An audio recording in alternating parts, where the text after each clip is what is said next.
Hello and welcome to episode 51 of the Berean Manifesto, brought to you by the Ecclesian House.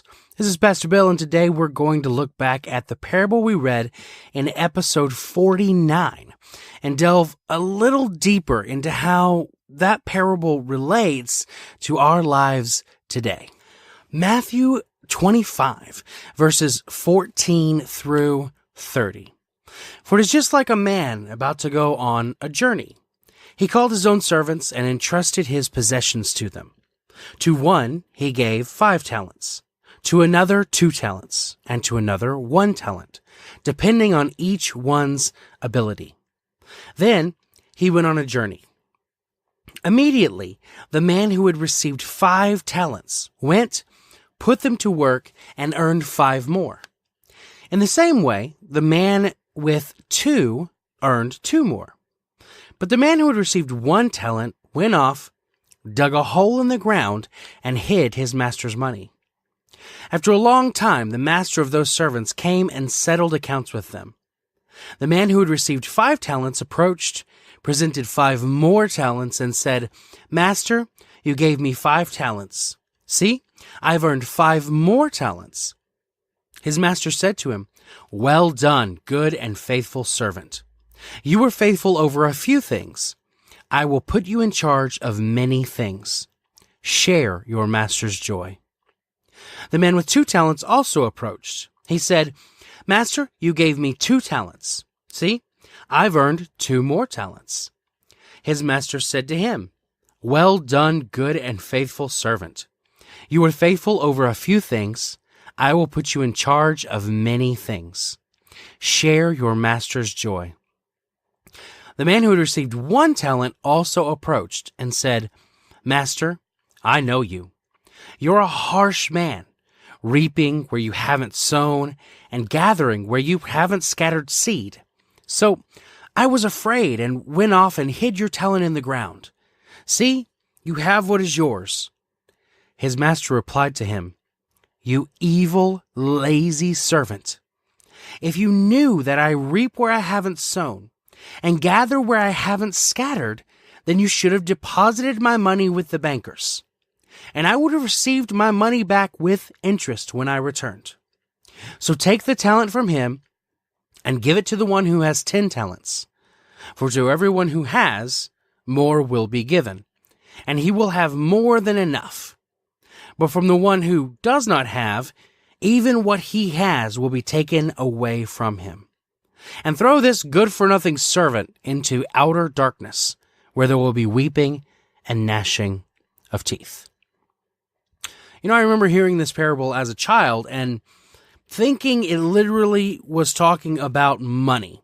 And it really, there was this indignation in me about this, that my lot in life would be to have a certain amount of money, and I was kind of stuck with that. But let's back up. It's a parable. It's not a direct one-to-one correlation. Jesus isn't actually talking about money. In this parable, when Jesus says talents and talks about the talents being given by the master to the servants, he's actually talking about himself giving spiritual gifts to people who identify as Christians. 1 Peter 4:10 says, "Each one has received a gift.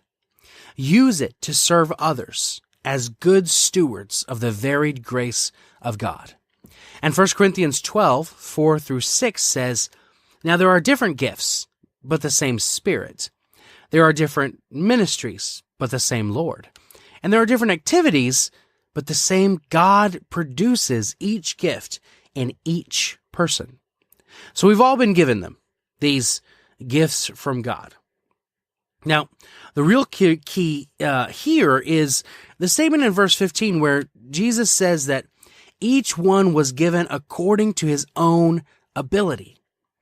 In episode 42, we talked about judging your own ability to bear the fruits of the Spirit as being a good personal litmus test on whether or not you truly are a Christian. I believe Jesus is referring to the same thing here, only adding another layer to it. There are three servants in the parable that represent three different categories of people that identify themselves as Christians, and to what extent they have embraced and are walking in the fruits of the Spirit in the season of life that they are in. The first servant falls into category 1. This type of Christian is all in.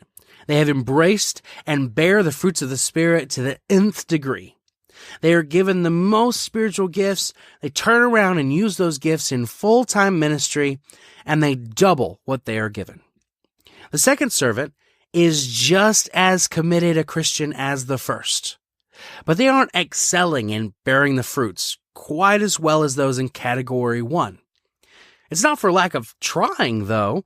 They just haven't got there yet in this area of their life, or they used to be there and now they're in a season of rest, or maybe they just aren't built the same as those in category 1. There are more possibilities to that scenario than I could cover here in these 10 minutes. But with their fewer gifts, they turn around and serve diligently in mainstream secular duties day to day, and they too double what they are given, exactly the same as those in category 1. The third servant, however, is a whole different category than the first two. This is the person who probably identifies as Christian, but more spiritual than religious. They're not necessarily bad people, but they aren't really believers either. They don't understand the relationship with the Creator available to them.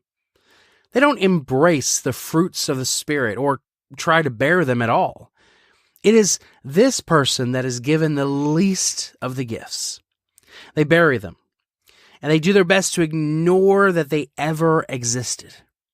In the end, they are cast into outer darkness, where there is weeping and gnashing of teeth, instead of enjoying eternity with God.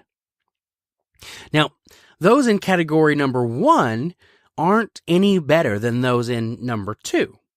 They both double the gifts given to them and hear, "Well done, good and faithful servant," from their master. At different times and seasons of their lives, these believers move between these two categories, serving the Lord diligently during those seasons. The folks in category 3, though, are in for a rude awakening at the judgment seat of Christ. So, what do you do if you're listening to this podcast and you think maybe you're in category 3? What's your next step? Well, it's right there in the parable that we read earlier. Matthew 25, verse 27.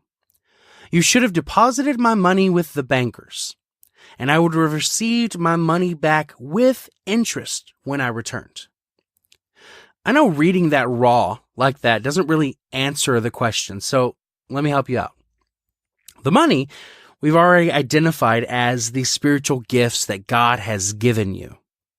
The bank here would be the church or a ministry.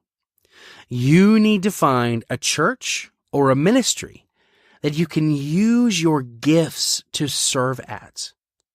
I'm not just talking about throwing your money at a church or a ministry. That's not going to cut it. You need to get in there with both hands and sweat a little. This will not only ensure that your spiritual gifts will grow interest for the Lord, but you will surely begin to truly believe. Bear the fruits of the Spirit and perhaps move into categories 1 or 2 for the next season of your life. Then hopefully when the judgment comes, you will have doubled your gifts and will hear, "Well done, good and faithful servant," from the Master of us all. This is Pastor Bill saying, until next time.